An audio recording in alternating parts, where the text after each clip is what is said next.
Have you ever found yourself at the end of a long day, scrolling endlessly through your phone, only to realize hours have passed without any real connection or meaning? In our modern world of constant notifications, endless content, and overwhelming choices, it's easy to feel adrift, caught in a current of distractions that pull us further from what truly matters.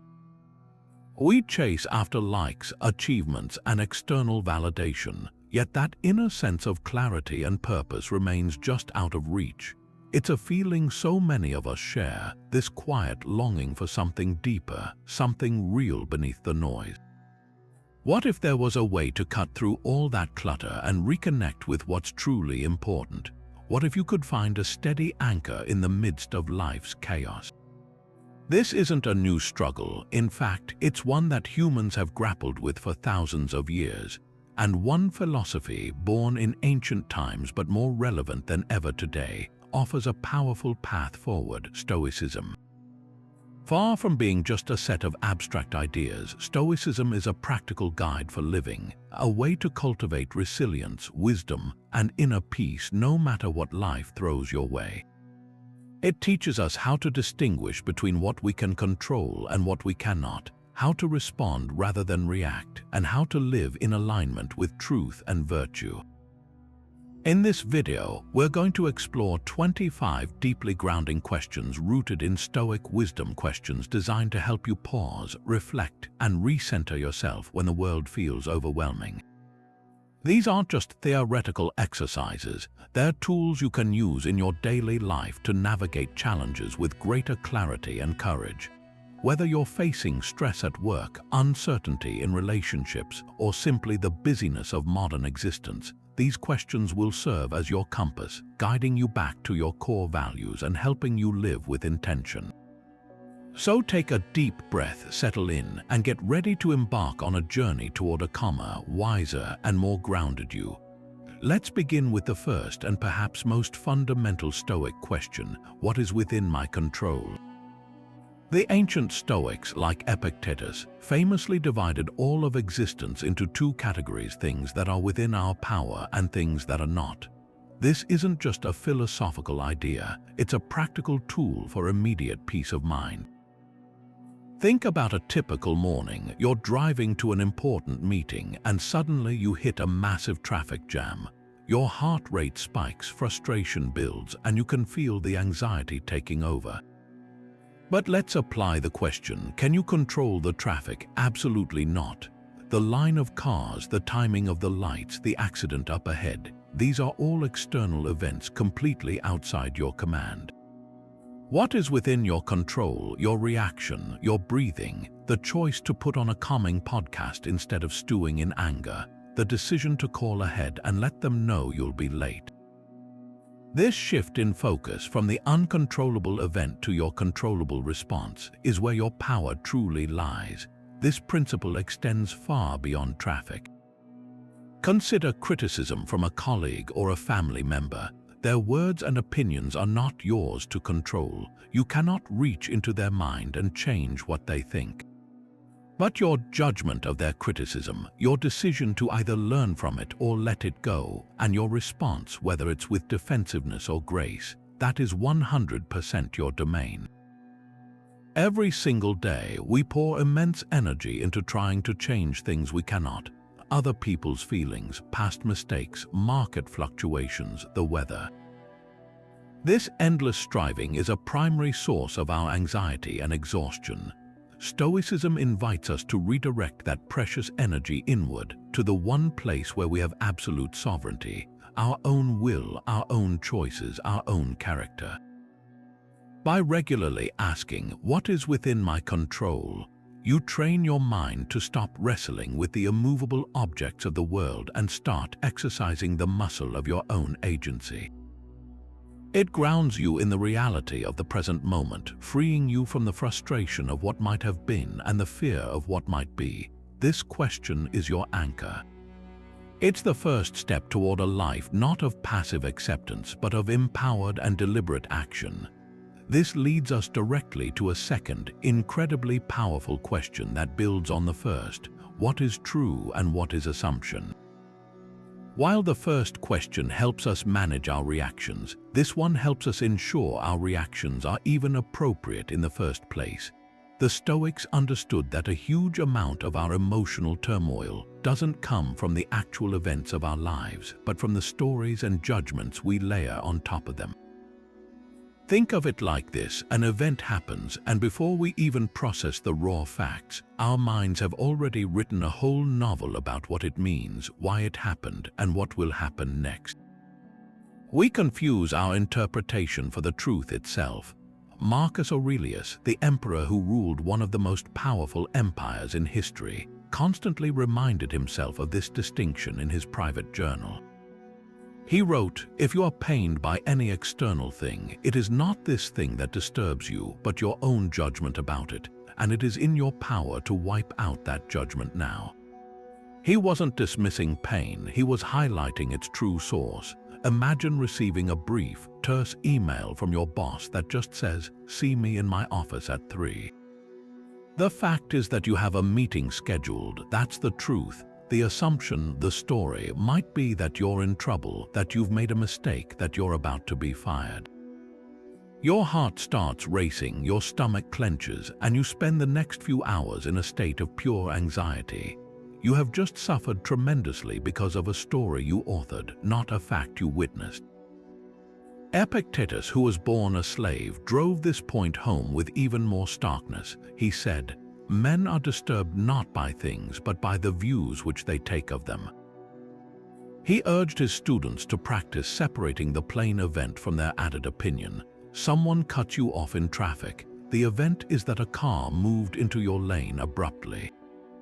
The assumption might be that the driver is arrogant, reckless, or personally disrespectful to you. That assumption fuels anger and indignation. But what if the true story is that they are a terrified parent rushing a sick child to the hospital? The event remains identical, but the story and the suffering it causes changes completely. So how do we practice this? We get into the habit of asking for the evidence like a detective on a case. Your partner seems quiet and distant this evening. The assumption might be that they are angry with you, that you've done something wrong. Before that story spins out of control, ask yourself, what is the verifiable evidence? The fact is they are being quiet. Do you have any concrete proof that this silence is directed at you? Could the evidence equally support another story? Perhaps they had an exhausting day at work, or they're worried about a sick friend, or they're simply lost in their own thoughts. By challenging the initial, often negative assumption, you free yourself from a wave of unnecessary pain and open the door to a compassionate response instead of a defensive one. This question is a tool for decluttering your mind, for wiping the fog off the lens through which you see the world, allowing you to respond to reality as it is, not as you fear it might be. And this practice of separating fact from fiction naturally brings us to a third question that cuts to the heart of how we spend our most precious resource, our time and attention. Is this essential or a distraction?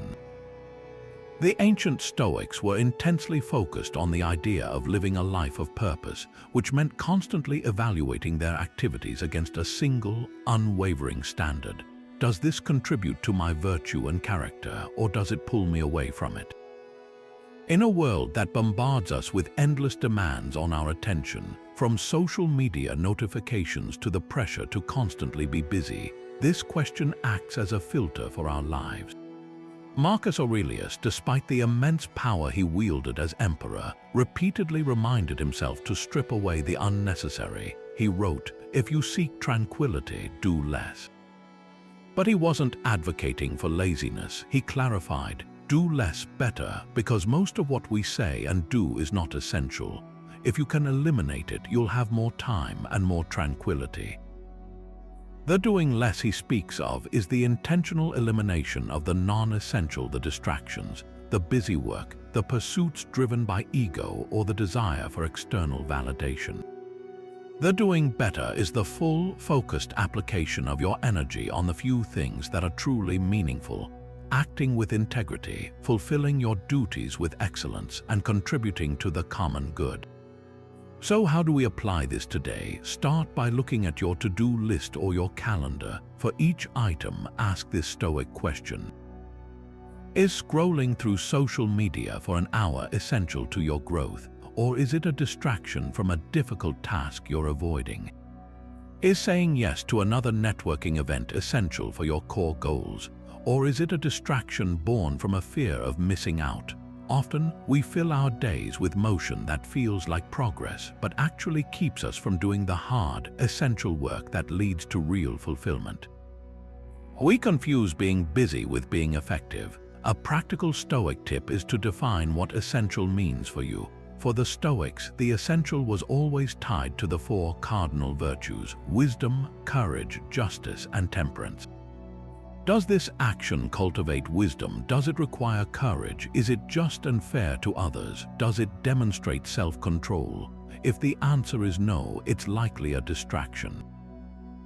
This could be as significant as reconsidering a career path that pays well but conflicts with your values, or as mundane as recognizing that watching one more episode of a show is a distraction from the essential need for a full night's sleep.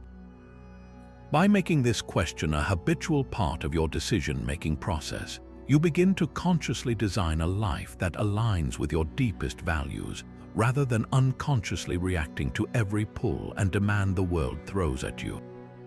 It's how you move from being busy to being purposeful. Now, this focus on the essential brings us to a question that sits at the very core of Stoic decision-making. How would virtue guide me here? For the Stoics, virtue wasn't an abstract or philosophical ideal. It was the ultimate practical compass, the definitive measure of a well-lived life. They identified four cardinal virtues: wisdom, courage, justice, and temperance that, when applied, could guide any action, big or small, toward truth and moral integrity. Think of these not as rigid rules, but as four lenses through which to view any challenging situation, ensuring your response is both powerful and principled. Let's break them down. First is wisdom, or phronses. This isn't just about being smart or knowledgeable. It's the practical wisdom to see the world clearly, to understand what is good, what is bad, and what is simply indifferent. It's the ability to navigate complex situations with discernment, separating fact from fiction and long-term benefit from short-term gratification. Next is courage, or Andrea. This extends far beyond the battlefield. Stoic courage is the mental and moral strength to do what is right even when it is difficult, frightening, or unpopular.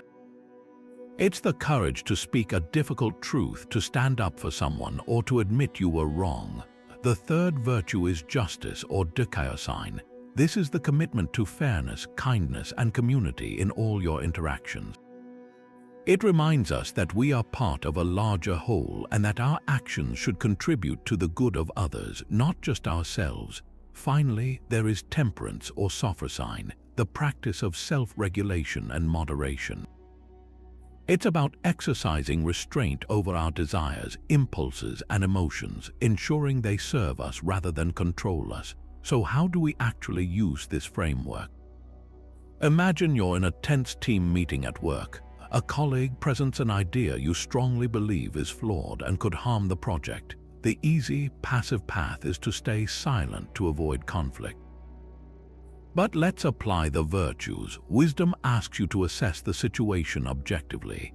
Is your judgment based on solid evidence and a clear understanding of the risks? Courage then demands you voice your concern respectfully, despite the potential for awkwardness. Justice calls you to act for the good of the entire team and the project's success, not just your own comfort. And temperance guides you to express your viewpoint with measured calm, without aggression or emotional outburst. The result is an action that is both effective and deeply aligned with your character. Or consider a more personal goal, like improving your health. Wisdom helps you research and understand what truly constitutes a healthy lifestyle for you, cutting through fads and misinformation. Courage gives you the strength to start, to face the discomfort of change, and to persist when motivation fades. Justice might extend this goal to how you show up for your family, being healthier so you can be more present and engaged with your children. And temperance is the daily practice of moderation, choosing the nourishing meal over the convenient junk food, or going to bed at a reasonable hour instead of watching one more episode.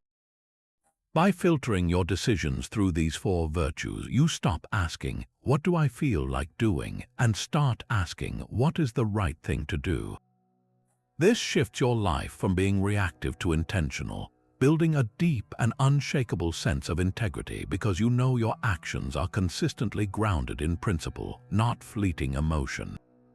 This practice of grounding our actions in virtue prepares us to face life's uncertainties with a steadier mind, which is precisely where our next question comes in. What is the worst that can happen? This might sound like a recipe for anxiety, but in Stoicism, it's actually one of the most powerful techniques for cultivating fearlessness and resilience.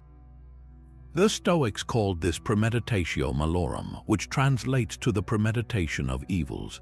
It's the disciplined practice of intentionally visualizing the worst-case scenario in vivid detail, not to panic or despair, but to disarm the event of its terrifying power and to prepare yourself to face it with calm acceptance. Seneca, the great Stoic philosopher and statesman, was a master of this technique. He lived through exile, chronic illness, and the turbulent, often dangerous court of Emperor Nero. In his letters, he frequently advised his friends to do this very thing. He wrote, "He who has anticipated the coming of troubles takes away their power when they arrive." The idea is that most of our suffering exists in the realm of anticipation. The fear of losing a job is often more corrosive and paralyzing than the actual experience of being between jobs. The dread of a difficult conversation is usually more exhausting than the conversation itself. By mentally walking through the worst possible outcome beforehand, we rob the future of its ability to shock us. We move it from the unknown, where our imagination runs wild with monstrous possibilities, into the known, where we can see it for what it is, a challenging but manageable event. Let's make this practical. Imagine you're terrified of public speaking. Your big presentation is next week, and the anxiety is already building. Instead of trying to suppress those nervous thoughts, lean into them with premeditatio malorum.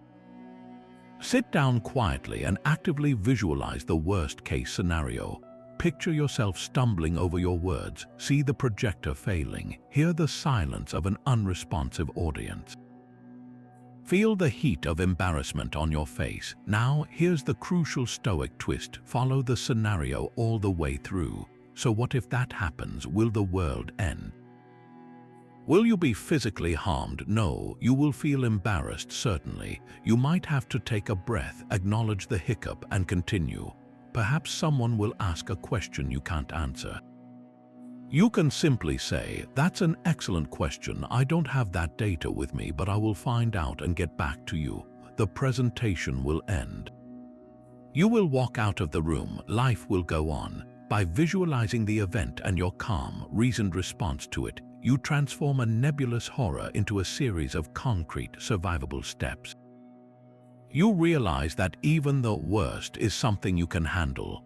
This isn't about pessimistic dwelling, it's about optimistic preparation. It's the difference between a soldier who has never trained for combat and one who has drilled every possible scenario relentlessly.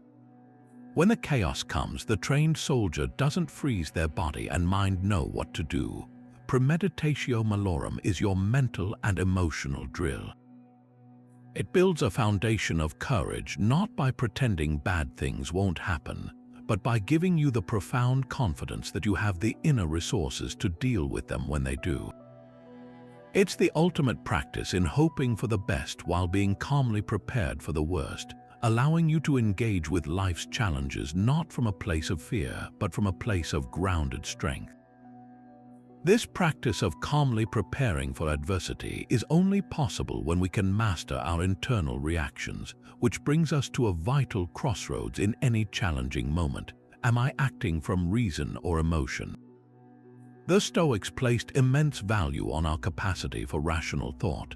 seeing it as the defining feature of humanity and our greatest tool for navigating life. They didn't advocate for becoming cold or emotionless robots. Rather, they taught that our emotions should be informed and guided by reason, not allowed to seize the steering wheel and drive us straight into a ditch. An emotion in itself is not the problem, it's the impulsive, unexamined action that often follows it that leads to regret.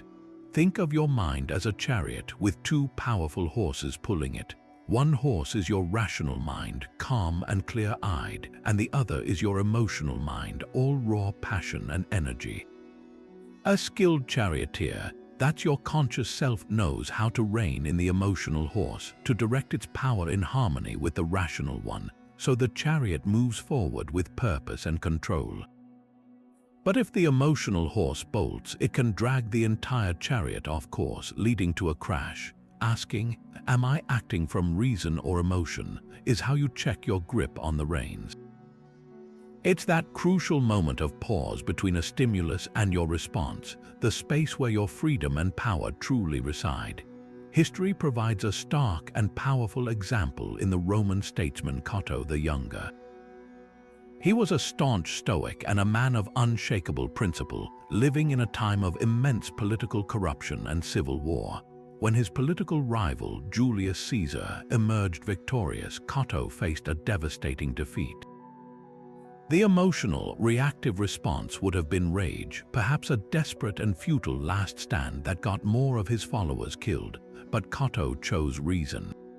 He calmly accepted that the republic he loved was lost. He ensured the safe evacuation of his men, settled his affairs with impeccable integrity, and then, choosing to live by his principles to the very end, he took his own life rather than live under a dictator's rule.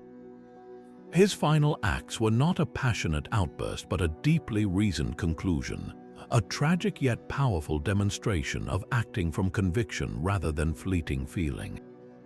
In our own far less dramatic lives, this question is a daily lifeline. Your partner says something that feels like a personal attack. The emotional reaction is to lash out immediately, to defend yourself, to win the argument. But if you pause even for just 3 deep breaths and ask this question, you create that space for reason to enter. Reason might remind you that your partner is likely stressed from their own long day, that their tone wasn't necessarily intended to wound you, and that responding with kindness will de-escalate the situation while returning fire will only start a war. That momentary pause prevents a night of misery and regret. This is the core of Stoic practice, building the mental discipline to interrupt the automatic cycle of stimulus and reaction. It's about recognizing that anger, fear, or jealousy are flashing warning lights on your dashboard, not instructions for what to do next. They are signals to slow down and check your internal map, not to slam on the accelerator. By making this simple question a habit, you gradually rewire your responses. You start to see that the temporary satisfaction of an emotional outburst is never worth the long-term damage it can cause to your relationships, your reputation, and your own peace of mind. You learn to act from a place of thoughtful choice, a place that aligns with your deepest values, and in doing so, you build a life with far fewer regrets. This brings us to a question that might sound abstract at first, but is perhaps the most grounding of them all. How does this align with nature? For the Stoics, nature wasn't just about trees and rivers. It was a rich, multi-layered concept that described the fundamental order of the universe and our unique place within it.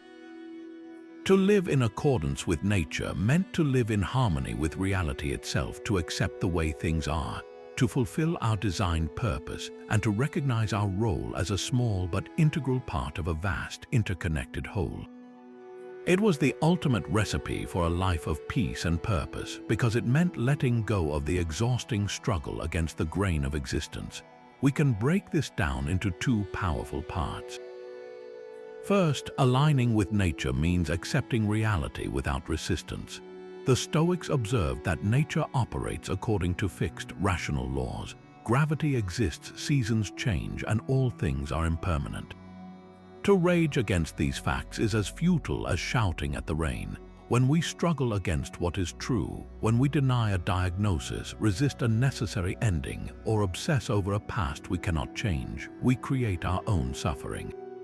Aligning with nature is the practice of serene acceptance. It's looking at a situation, however difficult, and saying, "This is what is, now how do I work with it?" A modern example is the growing awareness of environmental sustainability.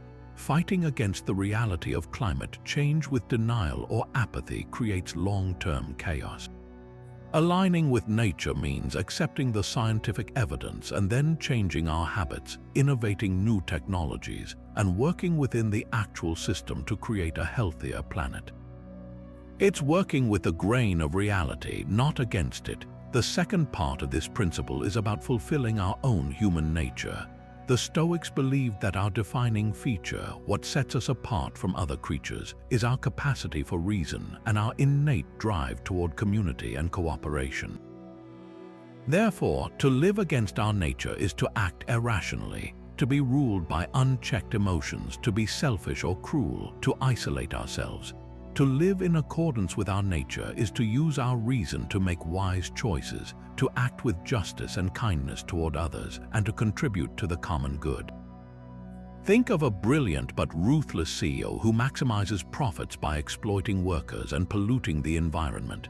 By a narrow definition, they might be successful, but from a Stoic perspective, they are living profoundly against nature. They are using their human reason for a purpose that damages the human community and the world they inhabit.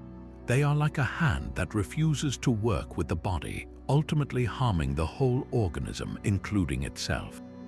So how do we apply this question in our daily lives? It becomes a beautiful lens for evaluating our choices. Consider your career path. You might be in a high-paying job that feels utterly meaningless, that asks you to compromise your integrity or work on products that harm people.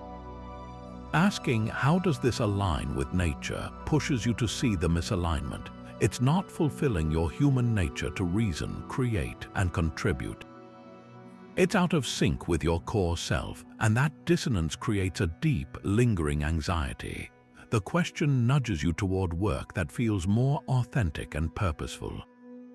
Or consider a personal struggle like grief. The natural response to loss is sorrow. Modern culture often tells us to suppress it, to stay strong and move on quickly.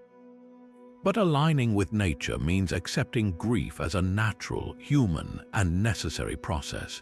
It means allowing yourself to feel the pain, to move through it at your own pace, understanding that this difficult emotion is part of the natural order of love and attachment. You are not breaking, you are human.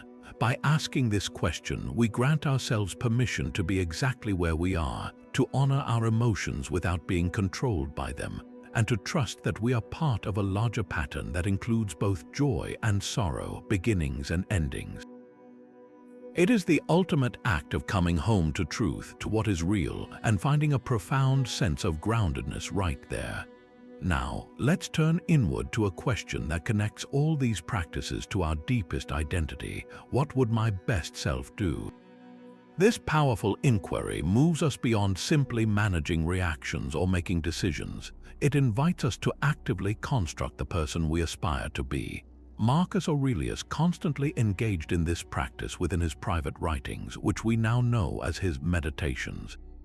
He wasn't writing for publication. He was having a daily dialogue with his own highest ideals, reminding himself of the qualities of the wise and virtuous leader he strived to become. He would write things like, "Waste no more time arguing what a good man should be one." This question is the practical engine behind that command.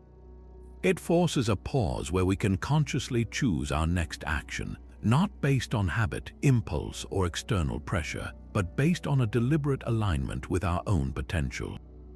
This isn't about creating a perfect, flawless avatar of yourself that's impossible to live up to. That would just lead to frustration. Instead, think of your best self as the most integrated, principled, and capable version of who you already are. It's you on your best day, you after a great night's sleep feeling centered and clear-headed, you at your most compassionate, patient, and courageous. It's the version of you that doesn't get rattled by small irritations, that speaks with honesty and kindness, that acts with integrity even when no one is watching. This best self is already within you. This question is simply the key to unlocking that door in any given moment. So how do we put this into action? It starts with taking a quiet moment to define what that best self looks like in specific, tangible terms. What are their core values? How do they handle criticism? How do they treat the barrister who gets their order wrong or the family member who pushes their buttons?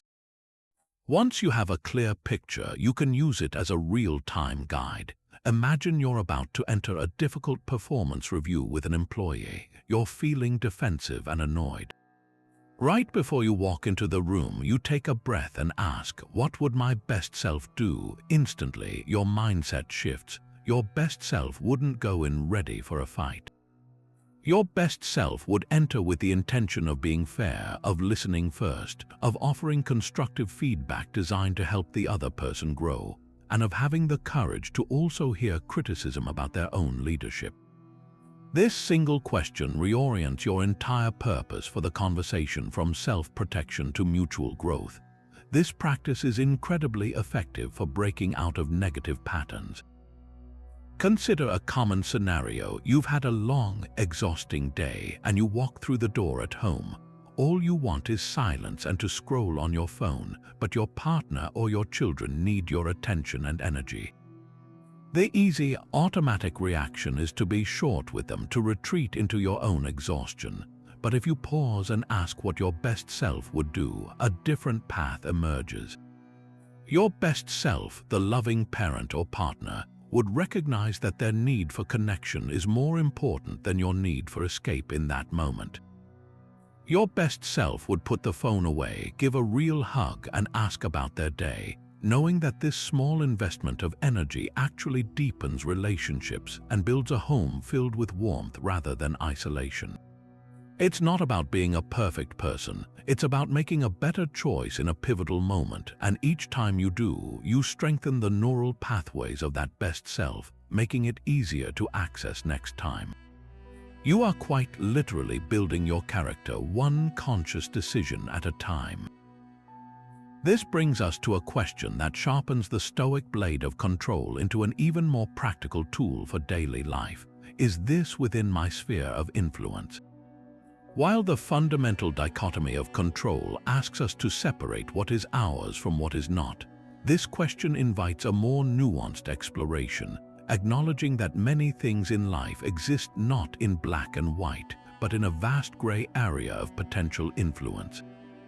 The Stoics understood that our power is not always absolute. Often, it is a matter of degrees. Recognizing these degrees is the key to investing our energy wisely, focusing on what we can actually affect rather than wasting it on what we cannot.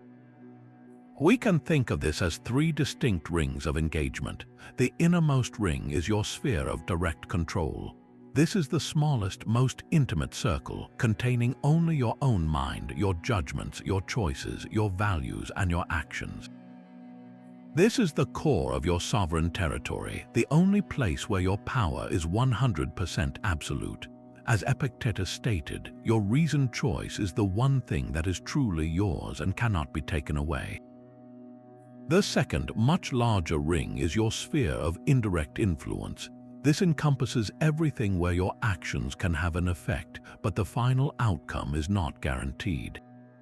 This includes your relationships, your work projects, your health to a certain extent, and the opinions of others.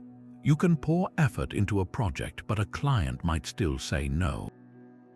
You can be kind and loving to your partner, but you cannot control their feelings or reactions. You can exercise and eat well, but you cannot guarantee perfect health. Your influence here is real and significant, but it is shared with other people, external events, and luck. The outermost ring contains everything that is completely outside your control. This is the vast universe of external events: the weather, the past, the economy, traffic, other people's private thoughts and emotions, and most political outcomes. We often exhaust ourselves by trying to plant flags in this outer ring, attempting to command the tides or change another person's fundamental nature, a pursuit the Stoics saw as the height of irrationality and a direct path to frustration. Let's apply this to a common area where we often feel stuck: a difficult relationship with a family member. You cannot directly control their behavior, their words, or their long-held opinions. That's the outer ring. But you have a significant sphere of influence. You can control your own reactions in a ring. You can choose to respond with calm instead of anger. You can influence the dynamic by initiating a respectful conversation, by actively listening to their perspective, or by setting a healthy boundaries second ring. The outcome of that conversation, whether they soften their stance or not, remains in their sphere of control, not yours. Your task is not to force a specific result, but to execute your part with integrity and compassion, investing your energy only in the rings you can touch. The serenity comes from knowing you have done all you healthily can and releasing the attachment to how the other person must respond. In the workplace, this framework is incredibly liberating. Imagine you are leading a critical team project. Your sphere of direct control includes your own preparation, the quality of your work, your communication, and your attitude. Your sphere of influence extends to your ability to motivate your team, to collaborate effectively, and to present a compelling case to stakeholders. But the final approval of the budget, a sudden company-wide restructuring, or a key team member leaving, these factors are in the outer ring, beyond your control. A manager who misunderstands this will micromanage their team, stress over every external variable, and burn out trying to control the uncontrollable. A Stoic leader, however, focuses their finest effort within their spheres of control and influence, prepares contingencies for external risks, and remains calm and adaptable regardless of the outcome. They understand that their virtue lies in their own excellent effort, not in the unpredictable final result. By regularly asking, "Is this within my sphere of influence?" you become a master energy investor, consistently putting your time and focus into endeavors that yield a return in peace and effectiveness, rather than squandering them on futile campaigns against the immovable objects of the world. This brings us to a question that flips the entire script on how we perceive difficulty. What can I learn from this challenge? The Stoics didn't just preach resilience in the face of hardship. They actively advocated for a radical reframe, a mental alchemy that transforms stumbling blocks into stepping stones. This is perhaps one of their most empowering and practical contributions. Epictetus, who knew profound hardship firsthand, having been born into slavery and later exiled, gave us the definitive statement on this: the impediment to action advances action. What stands in the way becomes the way. This isn't a fluffy, feel-good motto. It's a strategic approach to life. It means that every single obstacle, every setback, and every bit of friction contains within it the very training we need to grow stronger, wiser, and more capable. The challenge isn't a detour from your path, it is the path. Think of it like strength training. You don't build muscle by lifting feathers. You build it by grappling with heavy weights that provide resistance. The weight is the impediment. Without it, there is no growth. In the same way, life's difficulties are the weights for our character. A financial setback can be the teacher that forces you to learn budgeting, frugality, and the true difference between wants and needs. A conflict with a colleague can be the mirror that shows you where your own communication skills need refining. A period of ill health can be the urgent reminder to finally prioritize your well-being and listen to your body's signals. The obstacle itself presents the curriculum. Your job is not to rage against the teacher, but to humbly ask, "What is this here to teach me?" We can see this principle in action throughout history. Take the story of Thomas Edison. His laboratory in West Orange, New Jersey, caught fire in 1914, destroying years of priceless research and prototypes. Most would see this as a catastrophic, insurmountable obstacle. Reportedly, Edison's response was, "There is great value in disaster. All our mistakes are burned up." Thank God we can start anew. He didn't focus on the immense loss which was outside his control. He immediately looked for the opportunity within the ashes, the chance to rebuild without the weight of past mistakes, to design with a cleaner slate. He found the way within what stood in the way. This mindset is a skill we can cultivate. It starts by shifting our internal narrative from "Why is this happening to me?" to "What is this happening for me?" The first question casts you as a helpless victim of circumstance. The second positions you as an active, curious student of life. Let's say you're passed over for a promotion you worked incredibly hard for. The initial reaction might be despair, anger, or a crippling sense of inadequacy. But if you apply the Stoic question, you begin to search for the lesson. Perhaps it's revealing that your skills, while strong, aren't aligned with what the leadership role truly requires, showing you exactly what to develop next. Maybe it's exposing a company culture that doesn't value your contributions, prompting you to look for a new environment where you will be appreciated. The disappointment itself becomes the data you need to make a wiser, more strategic next move. Ultimately, this practice keeps us grounded in truth because it forces us to engage with reality as it is, not as we wish it would be.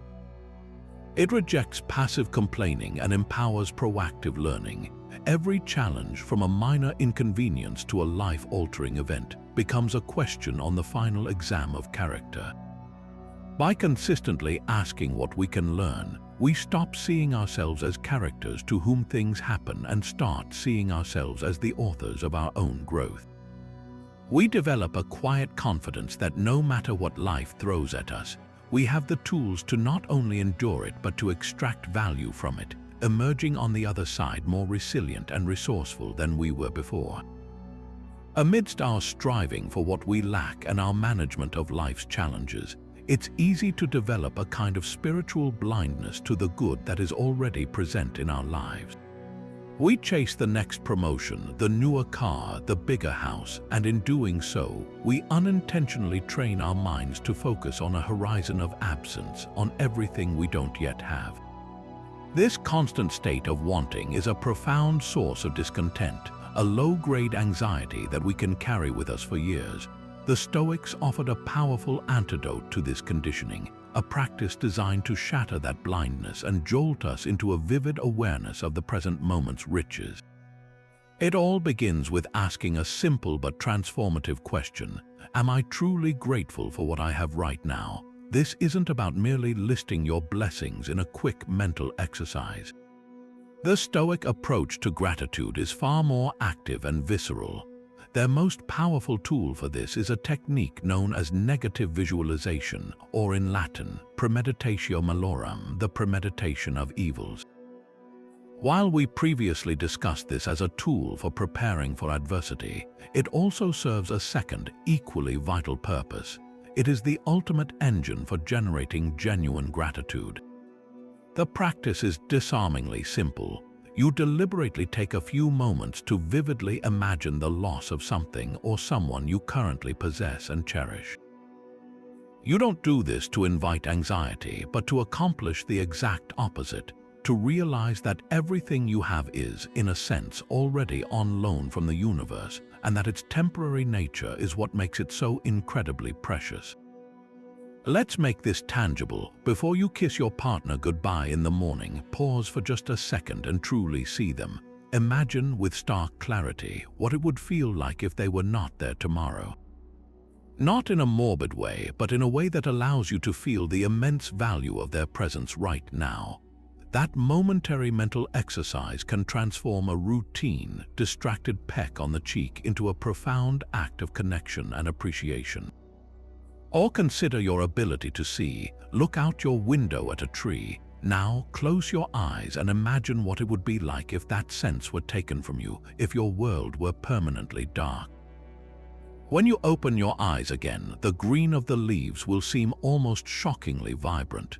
This practice doesn't create gratitude out of thin air. It reveals the gratitude that was already there, buried under layers of familiarity and taking things for granted. Seneca powerfully advised this, urging us to remember that we should never take our loved ones for granted, embracing them in our thoughts as if we might lose them, precisely so we would never actually fail to appreciate them while they are here. He wrote, "Let us restore to our loved ones all that we owe them, and more while they are still alive. This is the Stoic secret. By consciously facing the possibility of loss, we strip away the complacency that allows us to treat the people and things in our lives as permanent fixtures. We begin to see them as they truly are, fleeting, miraculous gifts. This realization is the soil in which deep, unshakable gratitude grows. This daily cultivation of thankfulness is one of the most grounding forces available to us. Discontent and anxiety thrive in the gap between what we have and what we want. Gratitude, however, forcefully closes that gap. It anchors us firmly in the reality of the present, in what is tangibly good and true now. A person who is grateful for the roof over their head, the food on their table, and the health in their body is far less susceptible to the marketing messages that insist they will only be happy with a newer model or a larger size. They are immunized against the envy that arises from scrolling through curated social media feeds, because their attention is focused on the authentic abundance in their own life, not the manufactured highlight reels of others. The practice is a direct rebellion against the human tendency toward hedonic adaptation, that psychological phenomenon where we quickly get used to positive changes and then return to our baseline level of happiness, always looking for the next thing. The new car brings joy for a month, then it just becomes your car. The promotion feels fantastic for a quarter, then it just becomes your job. Negative visualization is the hack that breaks this cycle.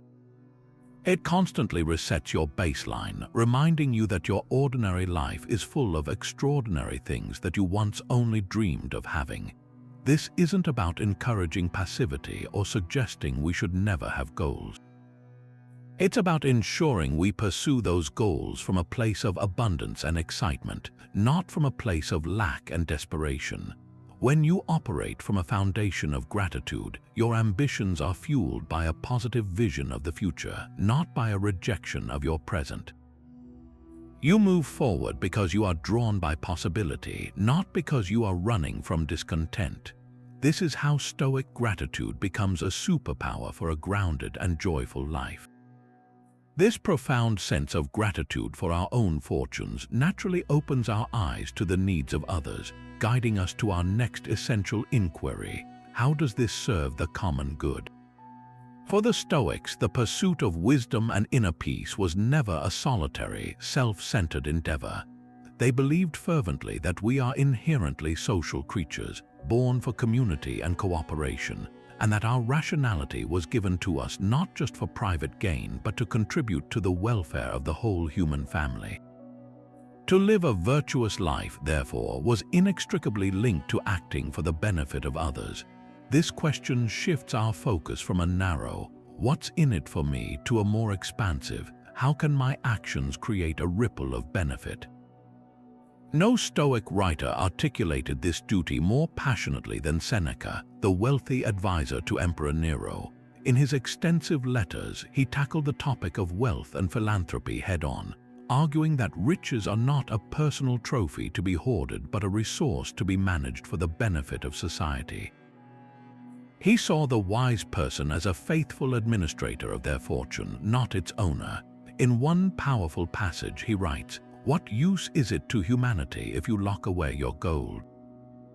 You should rather serve the common good with your money, for the wise man does not consider himself unworthy of any gifts that fortune has bestowed. But he wants to have them in order that they may be employed in worthier usage."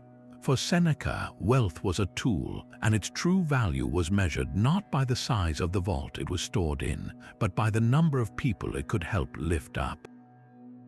This principle extends far beyond financial charity. It applies to every resource we have at our disposal: our time, our skills, our attention, and even our voice. Consider your own daily actions through this lens. When you're debating whether to take on a new project at work, you can ask, Does this project merely serve the company's bottom line, or does it create a genuinely useful product or service that improves people's lives? When you have a spare hour, does scrolling through social media serve the common good?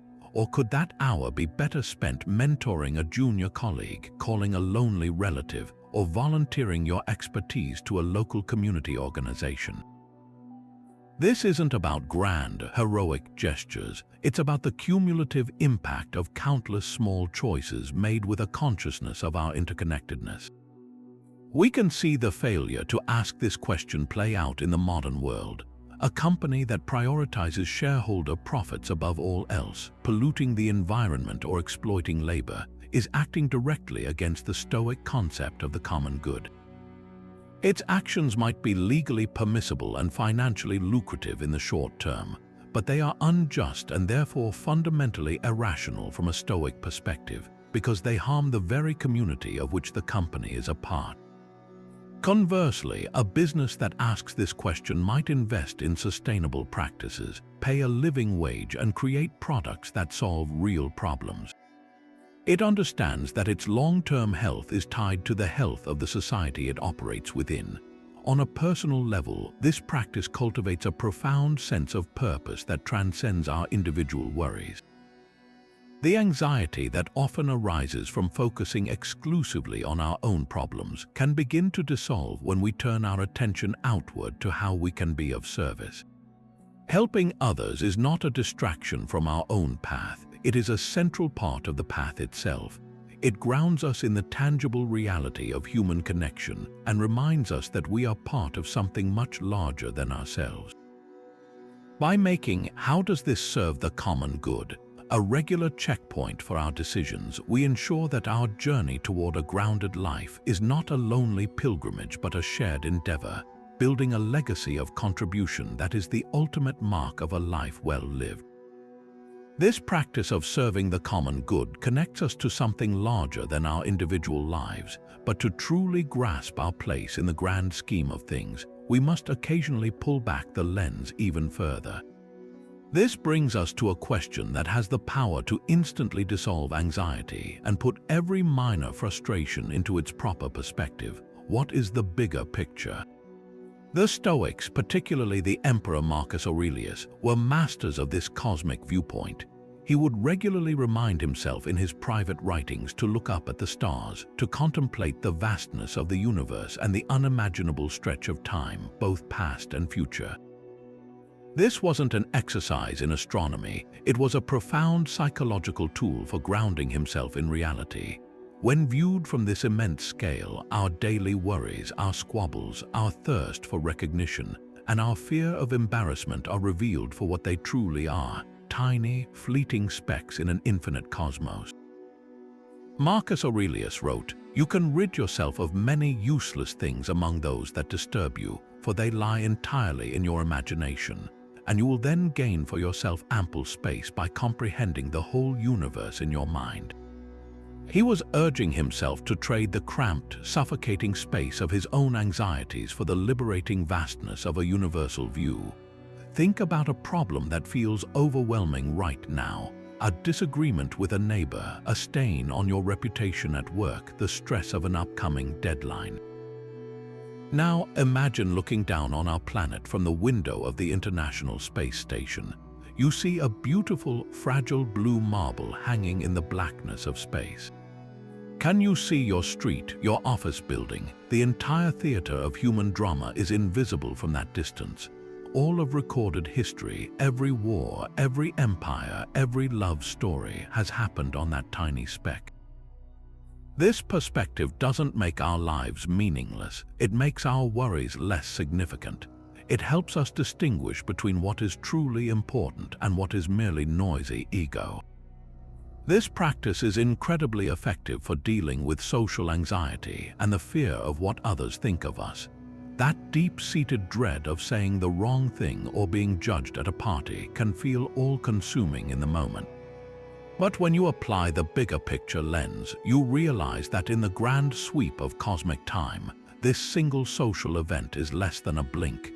The people whose opinions you fear will, like you, be gone in a century, their memories fading into the immense history of humanity. This isn't a morbid thought, it's a freeing one. It liberates you from the prison of perceived judgment and allows you to act with more authenticity and courage, because the stakes of any single social misstep are revealed to be astonishingly low. We can also use this perspective to handle frustration and anger. Someone cuts you off in traffic and your immediate reaction is outrage, but pause for a second and pull back. In the context of your entire life, how much does this one moment matter? In the context of human history, how significant is this other driver's actions? The answer is not at all. The event is a microscopic blip. Holding onto the anger, however, allows that microscopic blip to grow and poison your next hour, your entire mood. By choosing the bigger picture, you can acknowledge the event for what it is, a minor, forgettable incident in a long and otherwise good day, and let it go without another thought. This is how the cosmic perspective becomes a practical tool for immediate peace. It doesn't ask you to stop caring about your life. It simply asks you to care about the right things with the right proportion of energy, freeing you from wasting your precious time and mental peace on trifles that the universe itself will never notice. This brings us to a question that challenges one of our deepest modern conditioning. Am I attached to outcomes? We live in a world that is fiercely results-oriented. From report cards to performance reviews, from social media likes to quarterly profits, we are constantly measured by and taught to value the final product, the win, the visible achievement.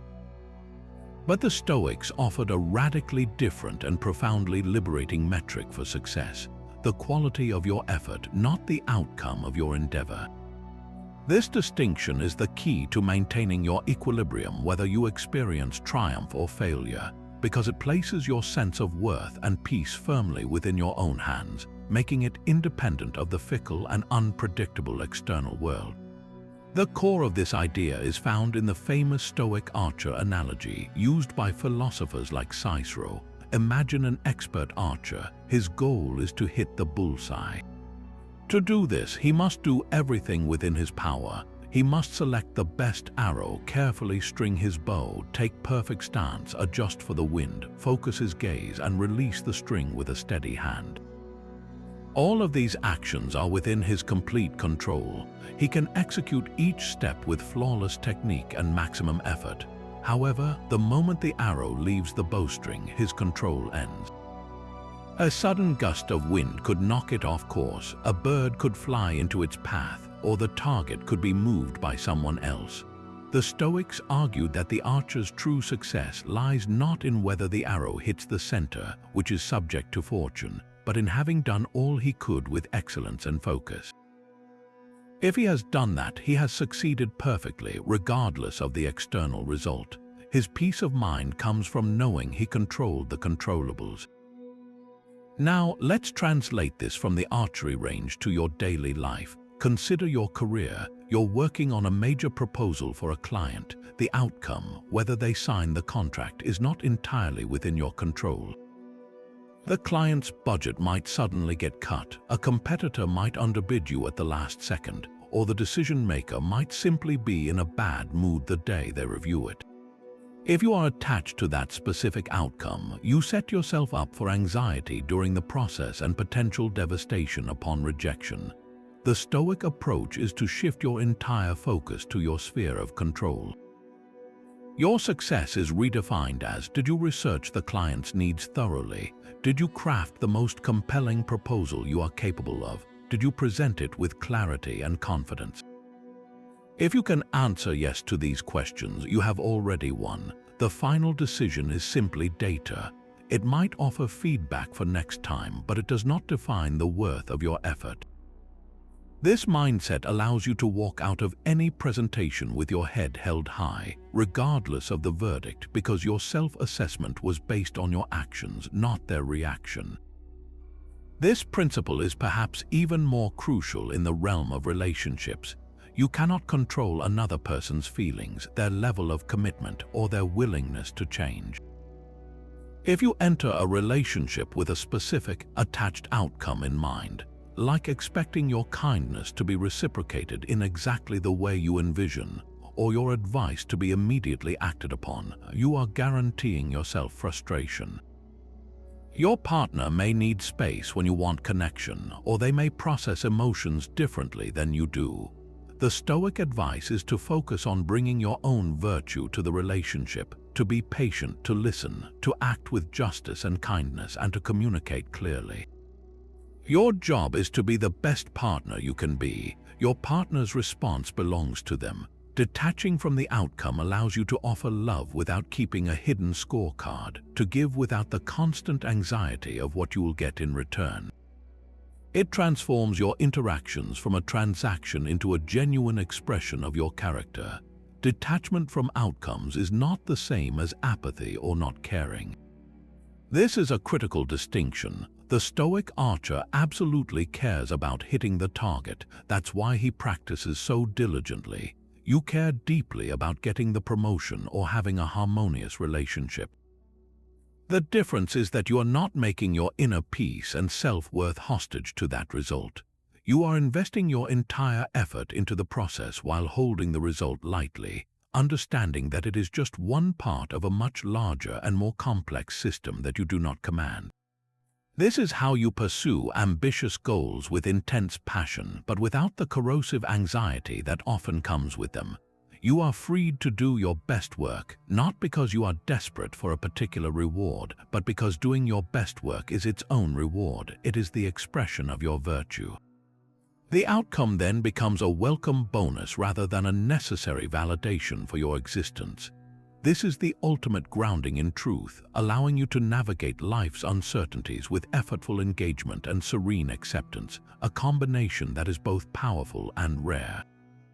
This leads us to one of the most beautiful and central concepts in all of Stoic philosophy, a single word that serves as the ultimate destination for a grounded life: eudaimonia. It's often translated as happiness or flourishing, but for the Stoics it meant something far deeper and more active than a mere feeling. Eudaimonia isn't about fleeting pleasure or a momentary spike of joy. It's the profound and lasting sense of well-being that arises from living a life of excellence, a life in complete alignment with virtue and reason. It is the quiet, unshakable knowledge that you are being the best human being you can possibly be, regardless of your external circumstances.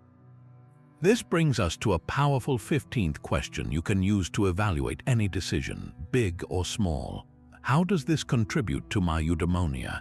Think of it as the ultimate filter for your choices, one that cuts through the noise of what society tells you should make you happy and gets to the heart of what truly will. The ancient Stoics observed that most people spend their lives chasing things they believe will bring them eudaimonia, wealth, fame, power, comfort. But they consistently saw that even when people acquired these things, a deep and lasting sense of fulfillment often remained elusive. Why? Because these external prizes are fragile and ultimately outside our control.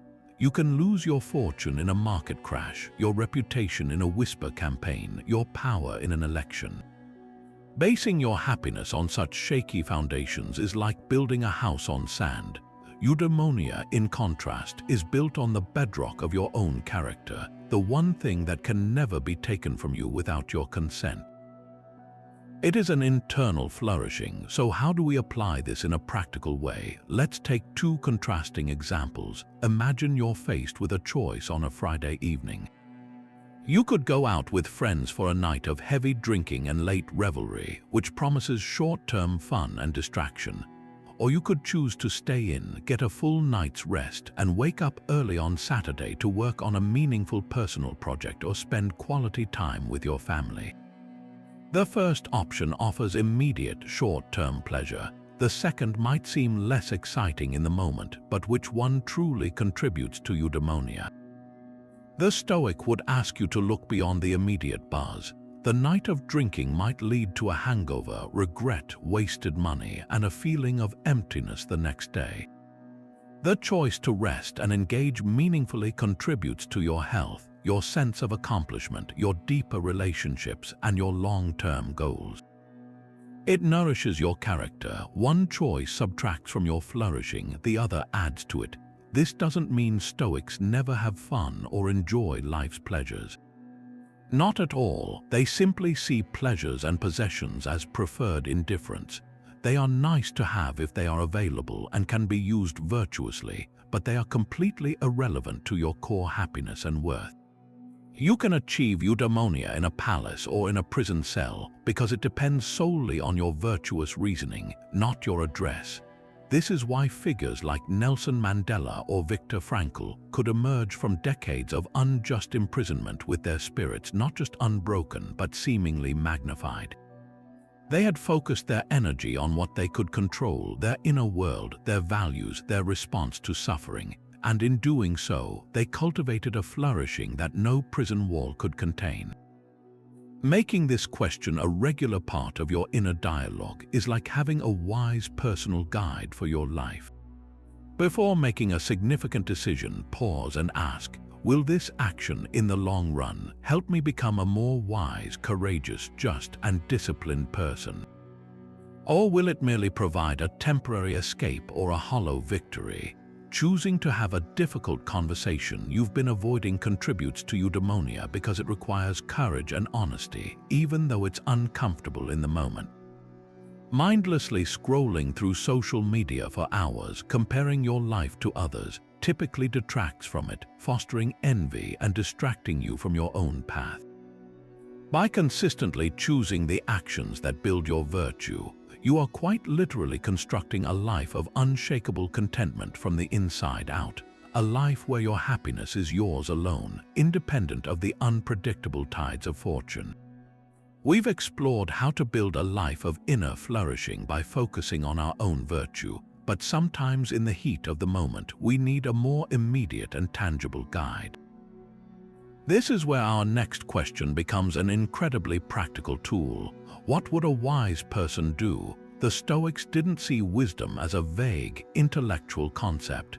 They viewed it as a lived reality, something embodied by specific individuals whose example we could study and emulate.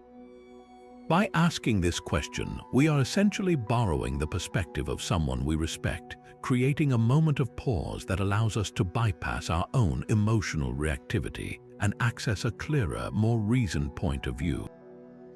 The Stoics were strong advocates of using role models, both historical and contemporary, as living benchmarks for our own conduct. Marcus Aurelius consistently referenced the qualities of his own mentors and predecessors in his private journal, not to idolize them, but to remind himself of the standards he aspired to. He would reflect on their patience, their integrity, their courage under pressure, and then ask himself how he could manifest those same virtues in his own unique challenges as emperor. For many Stoics, Socrates was the ultimate archetype of the wise person. He demonstrated unwavering commitment to truth, even when faced with a death sentence. He engaged in difficult conversations with humility and a genuine desire to learn.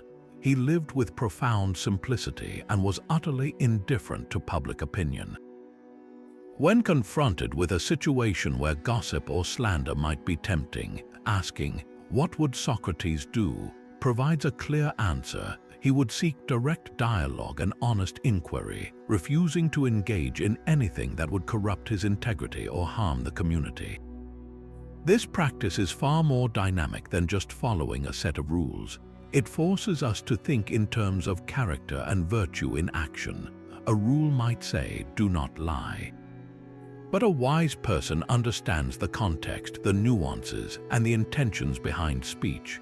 They know when a blunt truth might needlessly harm someone, and when a gentle, more considered response is actually the more truthful and courageous path. Embodying wisdom means integrating knowledge with practical judgment. It's the difference between knowing you shouldn't get angry and actually accessing the deep reservoir of patience that a wise person would draw from when provoked. By conjuring the image of a specific wise person in our minds, we are not trying to become their clone. We are trying to awaken the same capacity for wise judgment within ourselves. Let's make this applicable to a modern scenario. Imagine you're a manager and you've just discovered that a trusted employee made a significant, costly error that they tried to hide. Your initial emotional reaction might be one of betrayal and anger, leading you to publicly reprimand them to make an example of them. But if you pause and ask what a wise leader would do, your thinking immediately shifts. A wise leader, like a modern Stoic example such as Nelson Mandela, would understand that mistakes happen and that fear is often what drives people to cover them up. Their primary goal wouldn't be retribution but correction and growth.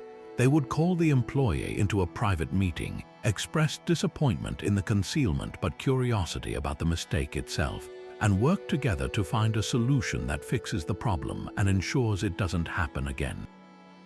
This approach, guided by the wisdom of compassion and long-term thinking, not only solves the immediate issue but builds immense loyalty and trust, whereas the angry reaction would only breed fear and secrecy. The beauty of this question is its flexibility. Your role model doesn't have to be a famous philosopher or historical figure. It can be a grandparent, a former teacher, a respected colleague, or even a composite of the best qualities you see in many people. The key is that this figure represents the virtues you wish to cultivate. When faced with a temptation to take an easy but dishonest shortcut, you might ask what your impeccably honest grandfather would do. When feeling the pull of vanity or the need to show off, you could consider how a truly humble and accomplished person you admire would carry themselves, letting their work speak for itself. This practice keeps us aligned with truth because it constantly directs us away from foolish, short-sighted impulses and toward actions that are considered virtuous and ultimately more effective. It is a way of walking through the world with an internal council of the wisest minds, always available for consultation, ensuring that our steps are firm and our path is true. But what about those fears that aren't tied to a specific outcome? The ones that feel more like a constant, buzzing anxiety in the background of our lives. This leads us to a 17th question that acts like a truth serum for our deepest worries. Is this fear rational? The Stoics were master detectives of the mind, and they developed a powerful system for interrogating our fears long before modern psychology gave it a name. They understood that an unexamined fear holds immense power over us, but a fear brought into the light of reason often shrinks to a manageable size or sometimes vanishes altogether.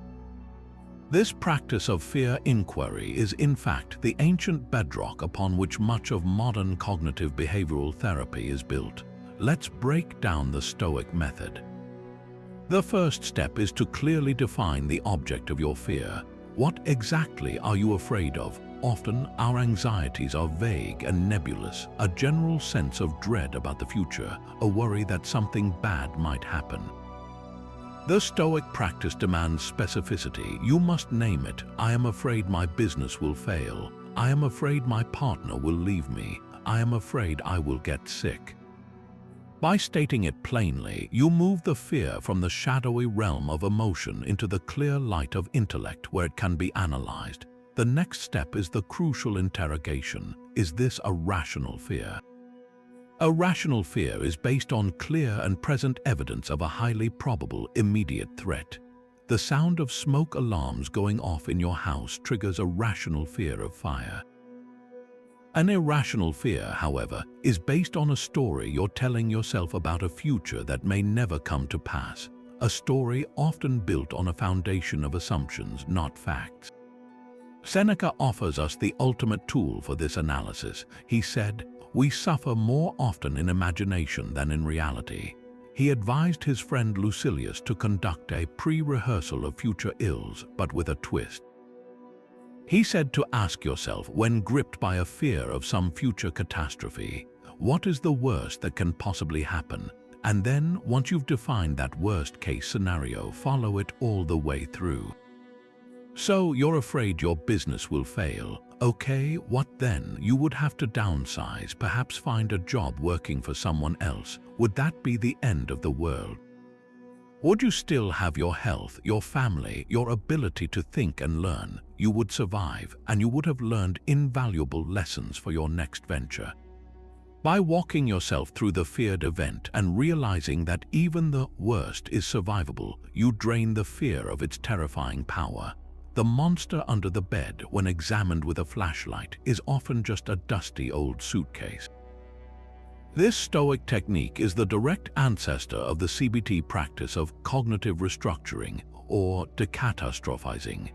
A therapist using CBT might guide a client to challenge their automatic negative thoughts by examining the evidence for and against them, and then exploring the realistic outcomes, not the catastrophic ones.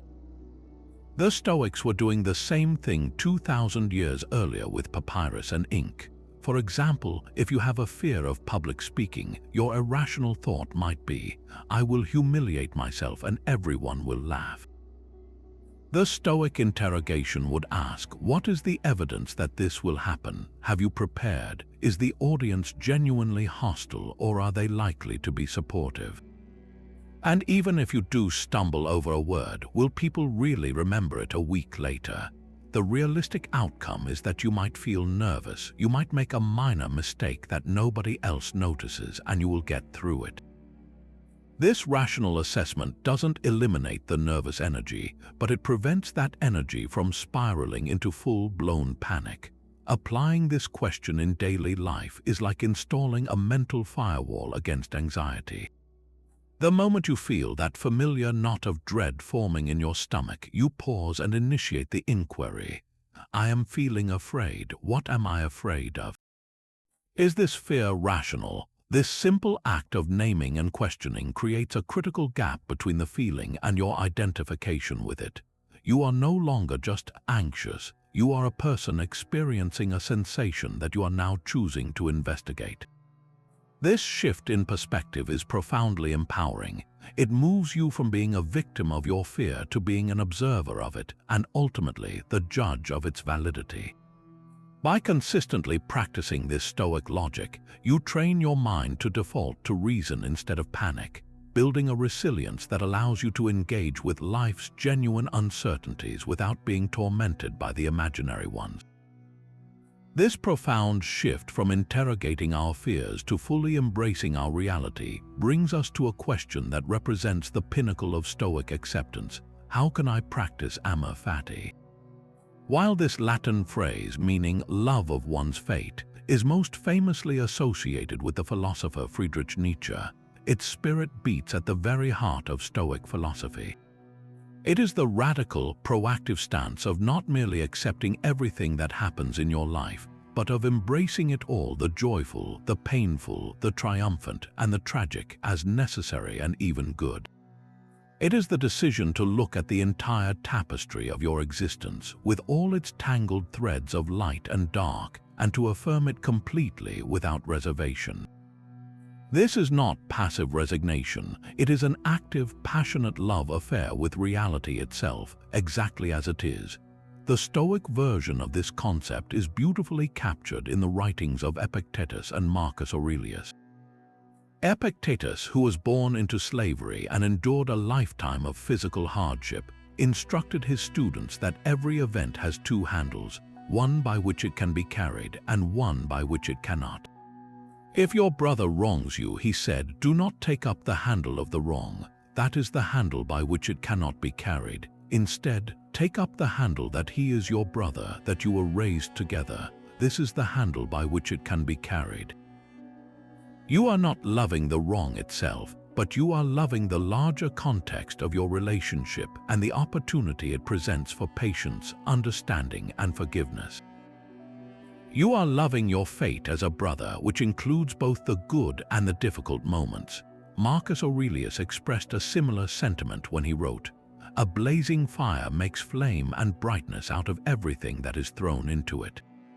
The practice of amor fati is about becoming that fire, transforming every experience, no matter how seemingly negative, into fuel for your own growth and light. So how do we move from understanding this idea to actually living it? The practice begins with a subtle but powerful shift in your internal language. Instead of thinking, "Why is this happening to me?" you begin to ask, "What is this happening for me?" The first question frames you as a victim of circumstance. The second frames you as an active participant in your own evolution, a student of life who is always looking for the lesson and the opportunity hidden within the challenge. Imagine you're passed over for a promotion you deeply wanted. The initial reaction might be bitterness and a sense of injustice. To practice amor fati, you would consciously work to reframe the event. You might say to yourself, "This rejection is protecting me from a role that wasn't the right fit for my skills, and it is forcing me to re-evaluate my career path, which will ultimately lead me to something more authentic and fulfilling." Or, "This disappointment is teaching me resilience and humbling me, making me a more empathetic leader for the future." You are not pretending the disappointment doesn't hurt. You are simply choosing to see a larger, more meaningful narrative at work. We can find a powerful historical example in the life of the astronomer Galileo. His groundbreaking scientific work led him to be tried for heresy by the Roman Inquisition and sentenced to lifelong house arrest. This could have been a fate to bitterly resent. Instead, Galileo practiced a form of amor fati. Under house arrest, freed from his university duties and endless debates, he entered the most intellectually productive period of his entire life. It was during this forced isolation that he wrote his most influential work, Two New Sciences, which laid the foundation for the modern study of physics.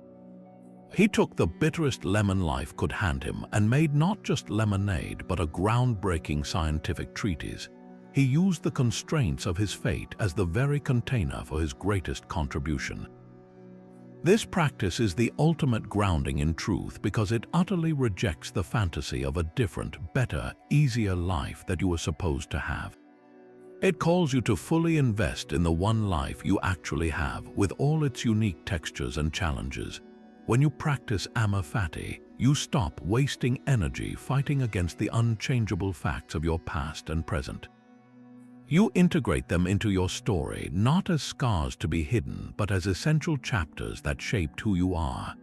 A difficult childhood becomes the source of your empathy and strength. A professional failure becomes the crucial turning point that led you to your true calling. A period of illness becomes a profound teacher of what truly matters. By loving your fate, you become the author of your own meaning, weaving every experience into a coherent and purposeful whole. This doesn't make the pain disappear, but it gives it a context that transforms suffering into something you can carry with grace, and even with gratitude, because it has made you who you are. It is the final, most profound step in building a life that is not based on circumstance, but on an unshakable and affirmative character. Amidst the grand questions of life's purpose and our cosmic insignificance, it's easy to overlook the most immediate and practical application of Stoic wisdom, the present moment. This brings us to a deceptively simple yet profoundly grounding question. What is my duty right now? The Stoics believed that a life of virtue wasn't built in abstract philosophical debates or grand, distant plans, but in the quiet, diligent execution of the task directly in front of you. It is in the here and now that your character is forged and your truth is lived. Epictetus, who focused intensely on the concrete application of philosophy, placed immense importance on this concept of role-based duty. He taught that each of us is not just one person but a composite of many roles, and that our job is to fulfill each one to the best of our ability. He said, "For you are not merely a thing of parts, you are a citizen of the world and a part of it, not a subservient but a principal part. You are capable of comprehending the divine administration and of considering the connection of things."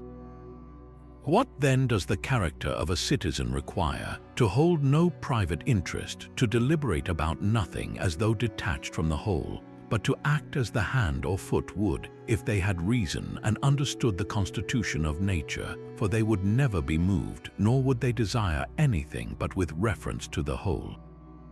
In simpler terms, he's reminding us that we are interconnected parts of a larger whole, and our duty is to play our part well, whatever that part may be in any given moment. Think about the various roles you play throughout a single day. You are an employee, a parent, a friend, a neighbor, a citizen. Each of these roles carries specific present moment duties. Your duty right now might be to focus completely on finishing a report for your job, giving it your full attention and craftsmanship. An hour later, your duty shifts. Your child comes home from school, and your duty is now to be a present and attentive parent, listening to their story about their day without the distraction of your phone. The Stoic virtue lies in doing each thing well for its own sake, because it is the task that life has set before you at this very second. It's the difference between being physically present with your family while your mind is still at the office, a state of divided and therefore diminished attention, and being fully engaged in whichever role you are currently occupying. This philosophy is a powerful antidote to the modern curse of multitasking and constant distraction. We often pride ourselves on our ability to juggle multiple things at once, but the Stoics would see this as a form of moral and practical failure. You cannot be an excellent parent while scrolling through emails. You cannot be a diligent worker while checking social media feeds. You cannot be a mindful friend during dinner while texting someone else. By splitting our focus, we fail in all our duties simultaneously. We become absent from our own lives. The question, "What is my duty right now?" acts as a compass that constantly reorients us to the present, cutting through the noise of 1,000 potential distractions and directing our energy to the one thing that truly requires it. It forces a prioritization based not on urgency, but on present moment responsibility. Consider a day that feels overwhelmingly busy. You have a looming deadline, a house that needs cleaning, a friend who needs support, and you feel pulled in every direction.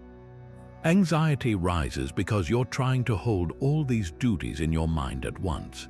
The Stoic response is to stop, take a breath, and ask the question, what is your duty right now? Not in an hour, not tonight, but in this very minute. Perhaps it is to respond to that one important email. So you do that, and you do it well with full concentration. Once it's done, you ask the question again. Now your duty is to load the dishwasher, so you do that mindfully. Then your duty is to call your friend and offer them your complete, undivided listening ear. By breaking the overwhelming whole into a series of single, manageable present moment duties, you move through your day with a sense of purpose and calm effectiveness, rather than frazzled desperation. You are grounded in the tangible reality of what can be done now, which is the only thing that ever can be done.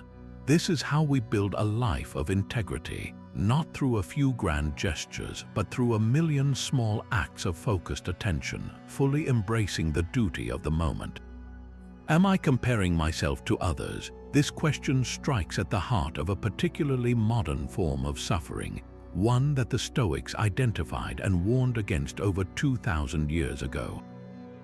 In a world saturated with social media, where we are constantly bombarded with curated highlights from the lives of others, this ancient wisdom feels more urgent than ever. The Stoics understood that envy and social comparison are not just harmless pastimes. They are toxic habits that pull us away from the truth of our own lives and into a distorted reality where we constantly measure our internal worth against external and often illusory benchmarks. This relentless comparing is a surefire path to discontent because it trains our minds to focus on what we lack rather than the abundance we already possess. Marcus Aurelius offered a powerful antidote to this tendency when he wrote, "The happiness of your life depends upon the quality of your thoughts. Therefore, guard accordingly, and take care that you entertain no notions unsuitable to virtue and reasonable nature." He is pointing directly to the danger of entertaining thoughts of envy and comparison, which are inherently unsuitable to reasonable nature. Why? Because they are based on a fundamental error in judgment, the belief that someone else's possessions, status, or achievements could somehow be good for us. The Stoics classified such external things as preferred indifference. They have no true bearing on our virtue or our capacity for a good life. To covet them is to misunderstand the very source of happiness, locating it outside ourselves in things we cannot control. Consider how this plays out in daily life. You might be feeling quite content with your career progress until you attend a reunion and learn an old classmate has just become a vice president at a prestigious firm. Suddenly, your own accomplishments feel small and insignificant. Your contentment evaporates, replaced by a gnawing sense of inadequacy. But let's apply Stoic reasoning. Does your colleague's promotion change anything about your own character, your skills, or the validity of your journey? Absolutely not. The only thing that has changed is your judgment. You have chosen to measure your self-worth against a completely arbitrary and external standard. You have handed over your inner peace to a circumstance you did not create and cannot influence. The Stoic strategy for overcoming this begins with a conscious redirection of attention. Instead of looking sideways at what others have, we are to look inward at our own progress and upward toward our own ideals. Epictetus advised his students to focus relentlessly on their own sphere of control, their desires, their aversions, their impulses to act, and their judgments. When you find yourself slipping into comparison, ask a different question. Am I better today than I was yesterday? This shifts the focus from a competition you can never win, because there will always be someone wealthier, more successful, or more admired, to a race against your own former self, the only contest where victory is always within your grasp. Your benchmark is not your neighbor's new car, but your own growing patience, your increasing integrity, your deepening knowledge. This doesn't mean we cannot admire others or be inspired by them. The key Stoic distinction is between emulation and envy. Emulation sees the success of others as a proof of what is possible and uses it as motivation for our own virtuous efforts. Envy, on the other hand, is a resentment of their good fortune and a desire to see them diminished. One is a source of fuel, the other is a poison we drink ourselves. When you see someone who has achieved a goal you aspire to, the Stoic response is to study their path, learn from their discipline, and channel that insight into your own efforts, all while understanding that your journey and your definition of success will be uniquely your own. Ultimately, the practice of resisting social comparison is a practice of returning to truth. It is a commitment to evaluating your life based on its own authentic terms, not the terms set by society, your peers, or your Instagram feed.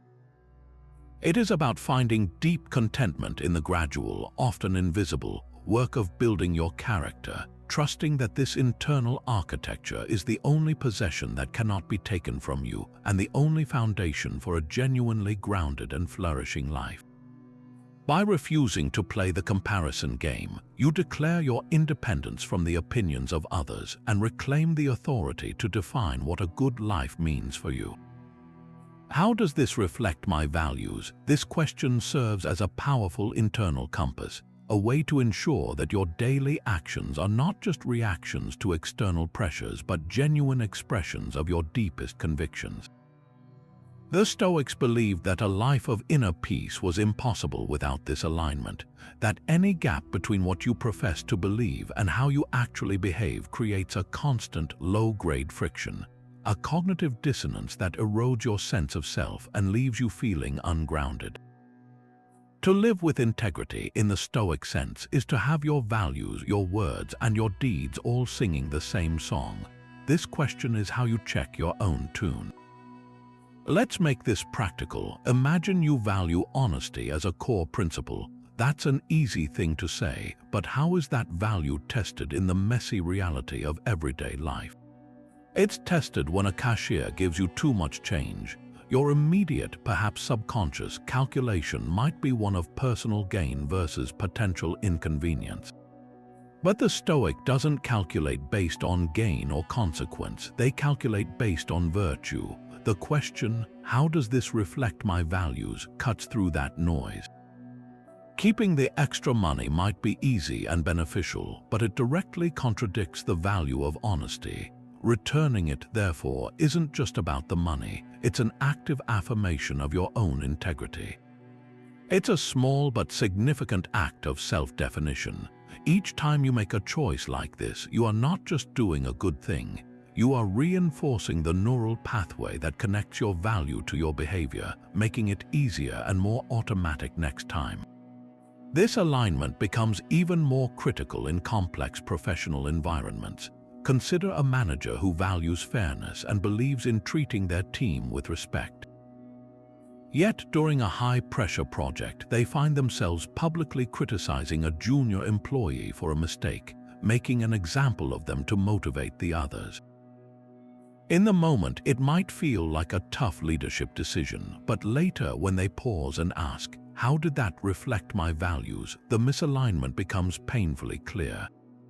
The action was driven by stress and a desire for control, not by the core value of fairness. The value of respect would have dictated a private conversation focused on coaching and growth. Recognizing this disconnect isn't about self-flagellation, it's about course correction. It provides the clarity needed to go to that employee, apologize for the delivery, and recommit to a more virtuous leadership style. This repairs trust and, more importantly, realigns behavior with belief. The true power of this practice is that it moves morality from an abstract concept into a tangible daily audit.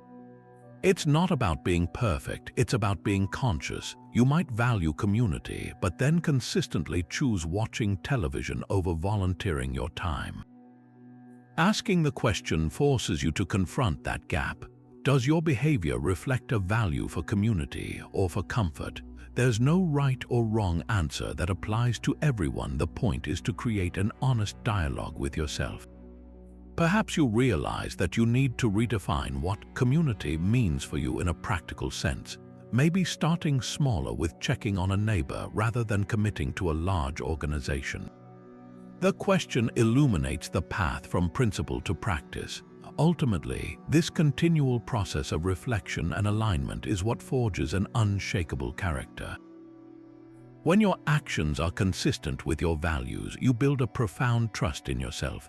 You know who you are and what you stand for, regardless of the situation or who is watching. This self-trust is the bedrock of being grounded. External opinions, setbacks, and temptations have less power to sway you because your internal compass is calibrated and true. You are no longer buffeted by the winds of circumstance or social pressure. You are guided by the steady star of your own virtues. This is how we stop merely adopting values as labels and start embodying them as a way of life, creating an existence that is not only stoic in principle but deeply authentic and resilient in practice. What is the lesson in this mistake? This question represents a profound pivot, a deliberate choice to mine our missteps for wisdom rather than bury them in shame.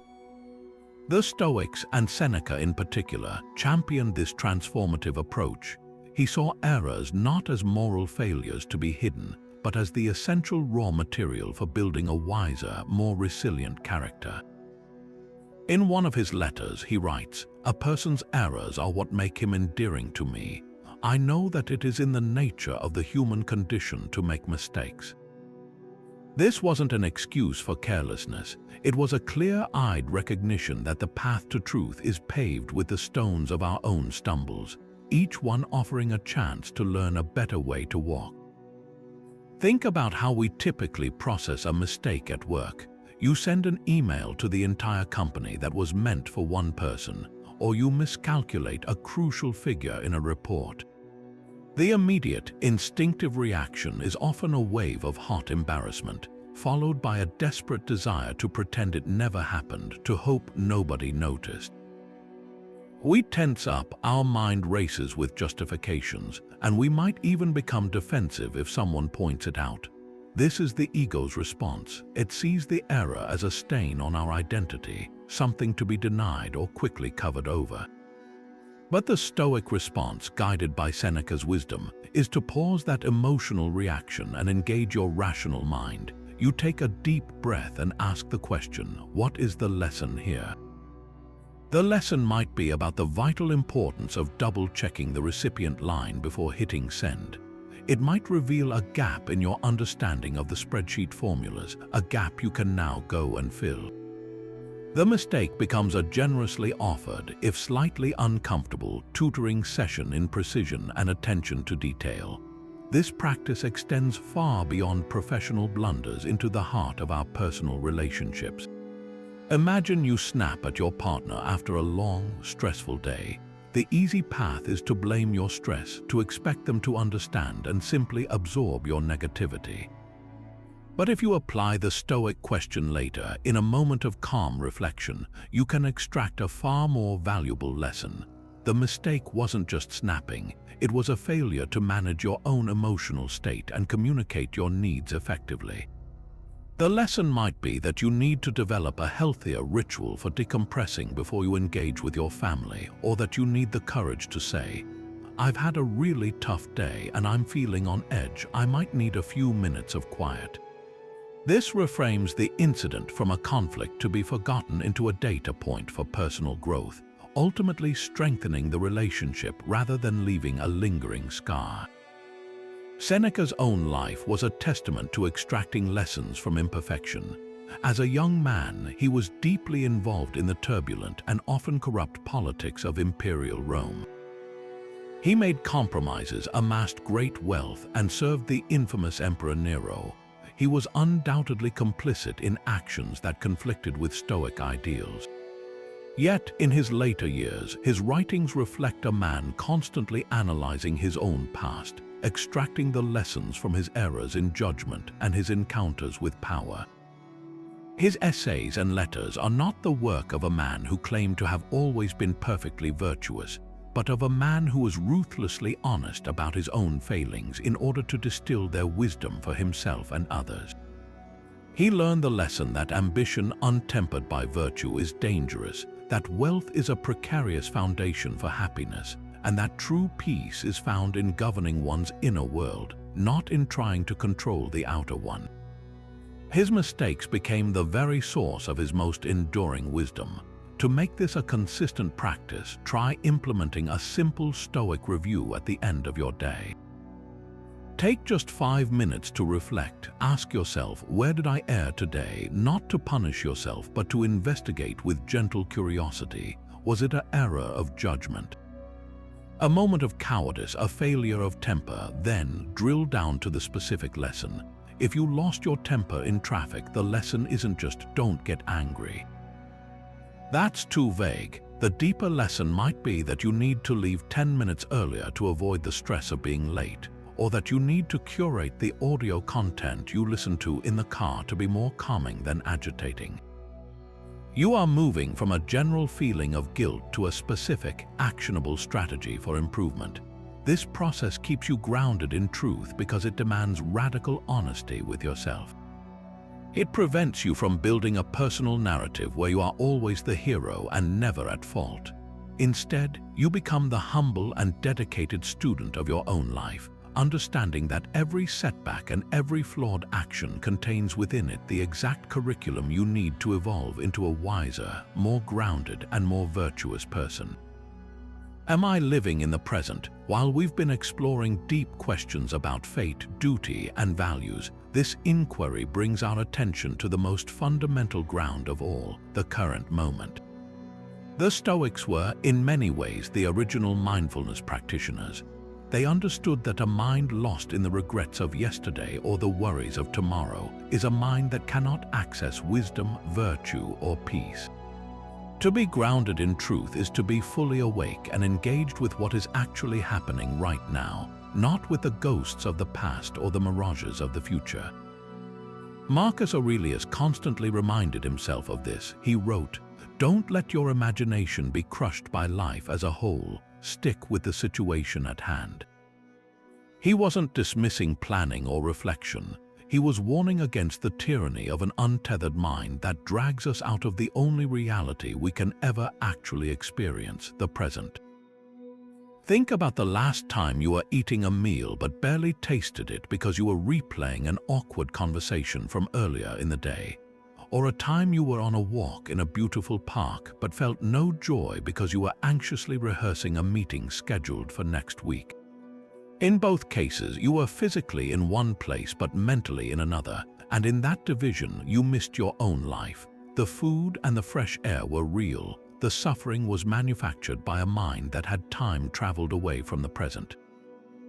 So how do we cultivate this presence? The Stoics offered several practical exercises, and they align remarkably well with modern mindfulness practices. The first is the simple but powerful practice of periodic check-ins.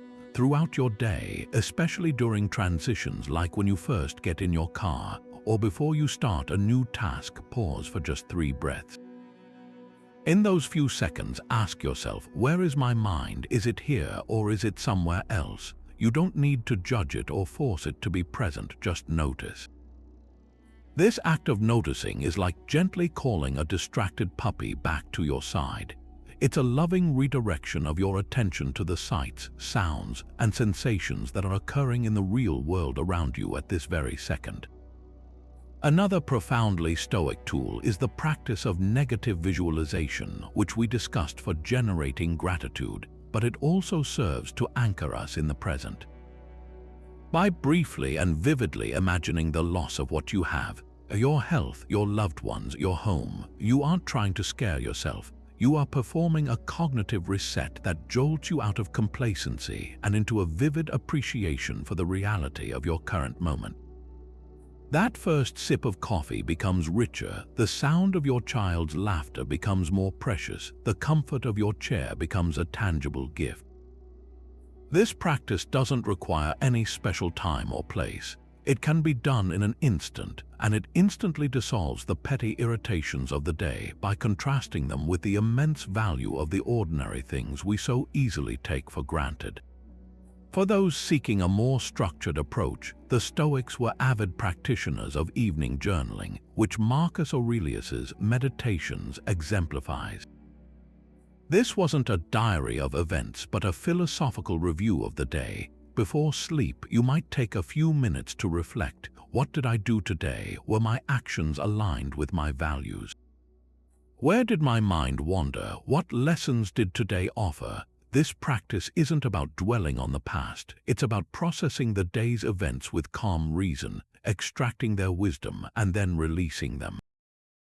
It's a way to put the past to bed, quite literally, so that you can awake with a clear mind ready to meet the new day as it comes without the baggage of yesterday. Ultimately, living in the present is the practical culmination of all the Stoic questions that came before it. It is only when you stop fighting the past and stop fearing the future that you can fully answer the call of your current duty. It is only with a mind firmly planted in the now that you can accurately discern what is within your control, separate fact from assumption, and choose the virtuous action. The present moment is the only arena in which you can ever actually live your life. Everything else is just a story. By training yourself to inhabit it fully, you aren't seeking a special state of bliss. You are simply coming home to the truth of your own existence, moment by fleeting moment. In the midst of our complex lives, surrounded by endless possessions and a torrent of mental demands, we can easily feel overwhelmed, pulled away from any sense of clarity. This brings us to a question that cuts through the noise with beautiful, practical simplicity. How can I simplify this? The Stoics weren't just minimalists in the modern sense of owning fewer things. They were minimalists of the soul. They believed that a cluttered life full of unnecessary possessions, frivolous commitments, and distracting desires was a major obstacle to virtue and peace. To simplify was to strip away everything that was non-essential, leaving only the core elements of a good and truthful life. Perhaps no philosopher embodied this principle more radically than Diogenes the Cynic, a figure the Stoics deeply admired. Diogenes took simplicity to its logical extreme. He famously lived in a large ceramic jar, owned nothing more than a cloak, a staff, and a wooden bowl, and would walk through the marketplace in broad daylight with a lantern, looking for an honest man. His actions were a dramatic performance designed to shock his contemporaries out of their complacency. He wasn't advocating that everyone live in a jar. He was making a profound point about the difference between our actual needs and our invented wants. When he saw a child drinking water from his hands, he threw away his wooden bowl, realizing even that was an unnecessary luxury. His life was a constant practice in reducing, asking of every object, every convention, and every desire, "Is this essential to my survival and my virtue?" If the answer was no, he discarded it. This radical simplification wasn't about deprivation for its own sake. It was about freedom. Diogenes understood that every possession, every commitment, and every desire we acquire comes with a cost. It demands our time, our energy, and our attention. The more we own, the more we have to manage, protect, clean, and worry about. The more social obligations we have, the more we must navigate other people's expectations. By reducing his needs to the absolute bare minimum, Diogenes achieved a level of autonomy and resilience that the wealthy and powerful could only envy. It was said that Alexander the Great, the most powerful man in the world, once visited Diogenes and offered to grant him anything he desired. Diogenes, lying in the sun, simply replied, "Stop blocking my sunlight."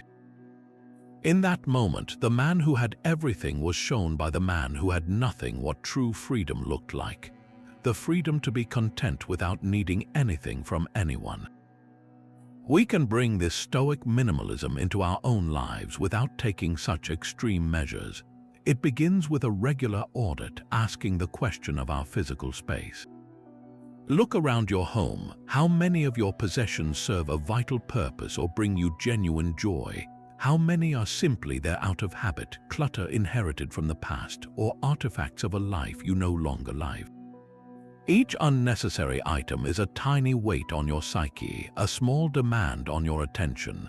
The practice of decluttering, of consciously choosing to keep only what is useful or beautiful, is a modern application of Diogenes' wisdom. It creates physical and mental space, reducing the background noise of your life so you can hear your own thoughts more clearly. But Stoic minimalism goes far deeper than just tidying up. It's about applying the same ruthless editing to our mental and digital lives. How much of the information we consume daily is truly essential? How many of our commitments align with our core values, and how many are we engaged in out of a sense of obligation or fear of missing out? Simplifying means curating our information diet, being intentional about what we read and watch, and having the courage to say no to requests that pull us away from our true duties. It means designing a schedule that has white space in it, time for reflection and deep work, rather than every minute being accounted for. This mental decluttering is perhaps even more important than the physical kind, as it directly impacts our ability to focus, to reason clearly, and to be present. By systematically simplifying every aspect of our existence, we aren't seeking an empty life, but a life full of what truly matters: meaningful work, deep relationships, and the quiet capacity to engage with the world from a place of calm abundance rather than frantic scarcity. And so we arrive at the final, and in many ways the ultimate question that gathers all the others into a single, focused point of action: what is the virtuous response? Every question we've explored, from discerning what is within our control to loving our fate, from challenging our fears to living in the present, has been leading us here. They are not 24 separate tools, but 24 facets of a single, polished lens through which we can finally see the clearest path forward in any situation. Stoicism was never intended to be a purely intellectual exercise, a set of interesting ideas to be debated and then left on the shelf. It is a philosophy of action, a call to embody truth through our character, to make virtue tangible in the world through our choices, our words, and our deeds. Think of all the previous questions as a preparation of the soil, a careful tilling and weeding of the mind. We have learned to separate what we can control from what we cannot, ensuring our energy is invested wisely. We have practiced distinguishing fact from assumption, cleaning the lens of our perception so we can see reality more clearly. We have contemplated the bigger picture to gain perspective and asked if we are comparing ourselves to others to reclaim our own path. We have interrogated our fears and embraced our duties. All of this mental and emotional work is essential, but it remains incomplete until it is expressed in action. The virtuous response is the harvest of all that preparation. It is the fruit born from that well-tended soil, the tangible, often quiet, but deeply powerful act of living in accordance with your principles. So what does this look like in the messiness of daily life? It means that when you are cut off in traffic, the virtuous response isn't to win some imaginary battle by laying on the horn. It is the practice of patience and the recognition that you cannot control another driver's behavior, only your own. It is an act of courage. When you receive criticism, the virtuous response isn't to become defensive or to crumble.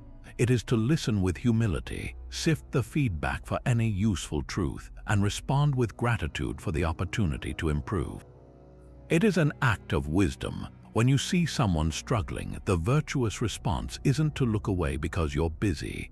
It is to offer your help, your time, or simply a moment of genuine connection. It is an act of justice and kindness. Virtue is not a grand, distant ideal reserved for saints and heroes. It is the sum of 1,000 small, conscious choices made in ordinary moments. This is how we become truly grounded in truth. We ground ourselves not by finding the perfect answer in a book, but by building a resilient and reliable character that consistently chooses what is right over what is easy. Each time you ask, what is the virtuous response, and then act on it, you are not just solving a problem, you are sculpting your soul. You are reinforcing the neural pathways of integrity, courage, and wisdom, making it easier to access those qualities the next time you are tested. This practice transforms Stoicism from a philosophy you think about into a person you become. Your character becomes your anchor, holding you steady not because your circumstances are perfect, but because you know how to respond to them with excellence, no matter how turbulent the waters may become. Let this final question be the one you carry with you from this moment forward. Make it a habit, a gentle but persistent whisper in your ear throughout the day. Before you speak in a meeting, pause and ask it. Before you react to a provocation, take a breath and ask it. Before you make a significant decision, sit in stillness and ask it. What is the virtuous response? This simple, powerful inquiry is your compass, your guide, and your direct line to the deepest kind of truth, the truth of who you are and who you are choosing to become. This is the heart of Stoicism, a life not of passive thought, but of active, purposeful, and deeply grounded virtue. And so we've journeyed through these 25 powerful Stoic questions, from asking what is within our control to seeking the most virtuous response in any situation. Each one is a tool carefully forged in the fires of ancient wisdom, designed to help you cut through the noise and distraction of modern life to find what is true and real. They are not meant to be memorized all at once, but to be practiced one at a time, like a craftsman selecting the right instrument for the task at hand. When you feel overwhelmed by a wave of emotion, reach for the question that separates fact from assumption. When you are paralyzed by fear, use the premeditation of evils to walk yourself through the worst-case scenario and reclaim your courage. When you feel lost or adrift, ask what your best self would do and let that vision guide you back to your core values. These questions are your anchors, your compass, and your daily practice for building a life of resilience, purpose, and unshakable inner peace. The real power of this philosophy, however, doesn't come from simply understanding the concepts. It comes from the consistent, daily application of them. The Stoics themselves were not philosophers who merely thought deep thoughts. They were statesmen, soldiers, slaves, and emperors who used these very tools to navigate the immense challenges of their own turbulent times. They understood that wisdom is a verb. It is something we do, not something we possess. I encourage you to choose just one of these questions that resonates most with you right now and write it down on a note card. Place it on your bathroom mirror, set it as the lock screen on your phone, or simply carry it with you in your pocket. Let it be a constant, gentle reminder to pause and reflect before you react. Try to ask yourself this single question at least 3 times throughout your day, and notice how it begins to subtly shift your perspective, your decisions, and your sense of groundedness. Over time, you can slowly integrate more questions into your mental toolkit, building a resilient and flexible mindset capable of handling anything life throws your way. This journey toward a more grounded and truthful life is not one we have to walk alone. One of the most beautiful aspects of Stoicism is its emphasis on community and our shared human experience. The challenges you face, the anxiety, the distraction, the search for meaning, are the very same challenges that every person grapples with. By sharing our experiences and insights, we can all learn and grow together. I would love to hear from you in the comments below. Which of these 25 questions resonated with you the most? Was it the call to focus on your sphere of influence, or the powerful practice of negative visualization? Perhaps it was the challenge to simplify, or the final call to find the virtuous response. Share your thoughts and let's create a conversation around how these ancient practices are making a difference in our modern lives. If you found this exploration helpful and you're ready to continue building a life of less stress and more purpose, consider subscribing to the channel and hitting the notification bell.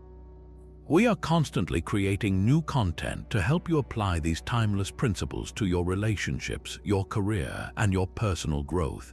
This isn't about achieving perfection, it's about making progress one thoughtful question at a time. Thank you so much for watching and for investing this time in yourself. Remember, the goal is not to have all the answers, but to have the right questions. Keep them close, practice them often, and continue building your unshakable core.